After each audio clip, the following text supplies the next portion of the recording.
આ લેતર છે, કલરવાળાની ત્યાં તમને મળી જાય. બાજુમાં થિનર છે.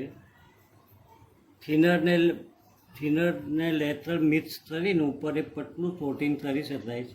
એનું પ્રમાણ 1 ભાગ લેતર તો 10 ભાગ થિનર. બહુ જ પતલું લેયર સાચવીને તરવાનું, જે હું આ તરી રહ્યો છું. આ તરવાથી શું થાય, ઉપર એક પતલું લેયર ચોંટી જાય છે, જેનાથી એક્રેલિક કલર સારી રીતે ફિક્સ થઈ જાય. MDF બોર્ડ પર લેતરનું કોટિંગ કરવું જરૂરી છે.